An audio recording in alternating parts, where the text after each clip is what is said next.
الحمد لله رب العالمين، الصلاة والسلام على سيد الأنبياء والمرسلين محمد وآله وأصحابه أجمعين ومن تبعهم بإحسان إلى يوم الدين.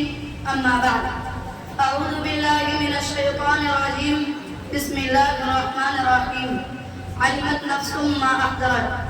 برادران اسلام، سامعین کرام اور حاضرین اعظام، میں نے آپ حضرات کے سامنے سورہ تکبیر کی ایک چھوٹی سی آیت تلاوت کی ہے، جس میں قرآن کریم نے ڈنکے کی چوٹ پر اعلان کیا اور کھلے طور پر آگاہ کیا ہے کہ ہوشیار ہو جاؤ، ان قریب ایک دن ایسا آنے والا ہے جبکہ یہ پوری کائنات درہم برہم ہو جائے گی. ہر ایک شخص اپنے پروردگار کے روبرو پیش کیا جائے گا.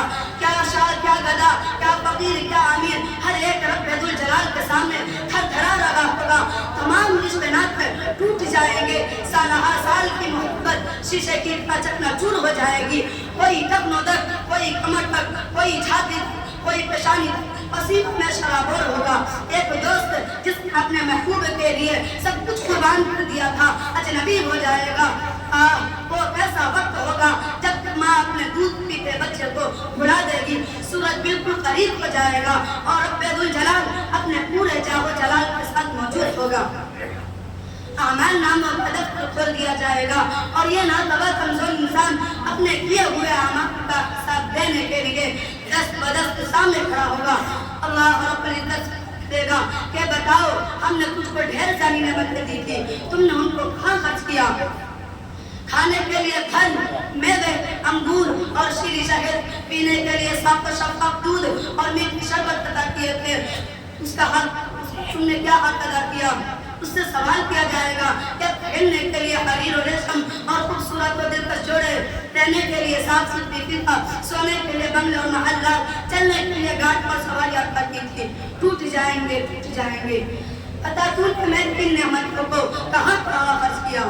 محبان اسلام اور عاشقان شمع رسالت، جب بندائے موت یوم آخرت کی حقیقتوں اور اس کے واقع ہونے کو کی پہچان سے تسلیم کر لیتا ہے اور اسے جزا پر اس کا یقین و اعتماد پختہ اور مستحکم ہو جاتا ہے، تو پھر اس کے نزدیک دنیاوی زندگی کی کوئی حقیقت نہیں رہتی.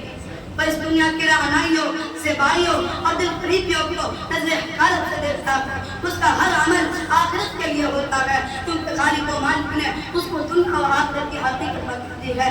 ارشاد ہے بل تؤثرون الحیاۃ الدنیا والآخرۃ خیر وابقیٰ ان ھذا لفی الصحف الاولیٰ صحف ابراہیم و موسیٰ. بلکہ تم دنیاوی زندگی کو ترجیح دیتے ہو، حالانکہ آخرت کی زندگی زیادہ بہتر اور باقی رہنے والی ہے. یہ باتیں ہم نے پہلوں کے صحیح میں بتائی ہے، یعنی ابراہیم و موسیٰ کی صحیفے میں. عزیزان ملت، ہم قیامت کی سختی و شدت کا اندازہ نہیں کر سکتے. اس کی ہولناک ناطق اور زبان سے بیان نہیں کی جا سکتی. اس کی توانائی کا احاطہ نہیں کر سکتے. قیامت کا دن وہ دن ہے جو بچوں کو بالکل اپنا دے گا. یوم یجعل الولدان شیبا. قرآن کریم نے اس کی مقدار کو بیان کرتے ہوئے کہا ہے کان مقدارہ 50,000 سنہ، اور 50,000 سال دنیا کا سال نہیں بلکہ آخرت کے ماہ و سال ہوں گے. وہاں پر ایک دن دنیا کے 1 سال کا برابر ہوگا اور ہر سال 12 ماہ کا ہوگا. اب اسی سے اندازہ لگا لیجیے اس دن کی تازی، وہاں کی شدت اور عدت. کوئی قلم کیوں کر تحریر کرے، کوئی زبان کیوں کر بیان کرے. بس یہ سمجھ لیجیے کہ ہمارے لیے صرف یہی صورت ہے ہم قیامت کی حقیقتوں کو جاننے کے لیے اس ذات پاک کا سہارا لے جو شفیع المذنبین ہے، یوم حشر کا تاجدار ہے، روز جزا میں اولاد آدم کا قائد ہے، انبیاء و مرسلین کا متکلم ہے. اسی کے دست مبارک میں برتن حمد و ثنا ہوگا، اسی کے جیروں میں انبیاء مرسلین ہوں گے. وہ محبوب کبریاء و سید الانبیاء و رئیس الانبیاء. بیان کرتا ہے کہ جب محشر کا ہوگا اس دن نفس نفسی عالم ہوگا، لوگ دہشت و خوف کے حال میں ہوں گے. شفاعت یہ آدم صفی اللہ کے پاس جائیں گے، ابراہیم کلیم اللہ کے پاس جائیں گے، موسیٰ کلیم اللہ سے درخواست کریں گے، عیسیٰ روح اللہ سے گزارش کریں گے. اگر ہر طرف سے یہی جواب ملے گا انا لست لہا انا لست لہا، اور آخر میں خدا کے محبوب کے پاس جائیں گے اور خدا کے محبوب کہے گا انا لہا، ہاں میں شفاعت کروں گا.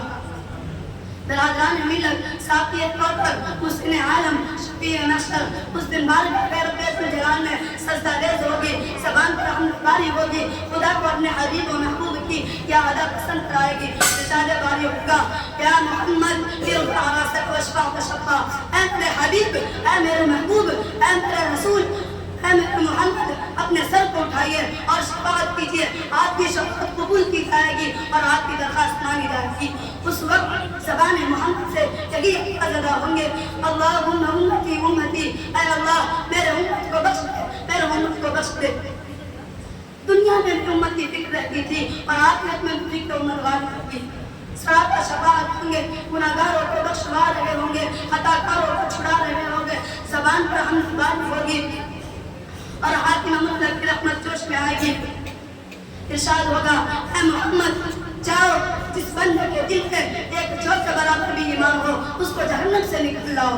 خدا کا محبوب جائے گا اور ان تمام لوگوں کو نکال لائے گا جس کے دلوں میں ایک جھوٹ کے برابر بھی ایمان ہوگا. ان کو حساب ناز بچائے گا.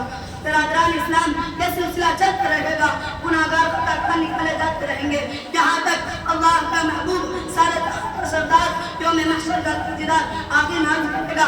اے الہ اجازت ہو تو ان بندوں کو بھی نکال لاؤ جنہوں نے صرف لا الہ الا اللہ. ندا آیا کہ اے محمد تمہارے کام کی، تمہارا یہ منصب کی، لیکن میری عزت و جلال کی قسم، میری کبریائی و عظمت کی قسم، میں جہنم سے اس فرد کو نکال دوں گا اور جنت میں داخل کر دوں گا جنہوں نے صرف لا الہ الا اللہ کہا اور ایمان پر قرار دیا. عزیزان ملت، قیامت کے اس گھڑی میں جب کہ نفسی ختم ہوگا، لوگ دہشت و خوف کے حال میں ہوں گے. کوئی کسی کا پرسان حال نہیں ہوگا، کوئی کسی کا خار حال نہ ہوگا. باپ بیٹے سے بھاگے گا، بیٹا باپ سے بھاگے گا، ماں بیٹی سے بھاگے گی، بیٹی ماں سے بھاگے گی، بھائی بھائی سے بھاگے گا، دوست دوست سے بھاگے گا. تمام رشتے داریاں ٹوٹ جائیں گی، قرابت داری ختم ہو جائے گی، کوئی نہ ہوگا. اسی چند باتوں پہ میں اپنے مکمل کرتا ہوں. الحمدللہ.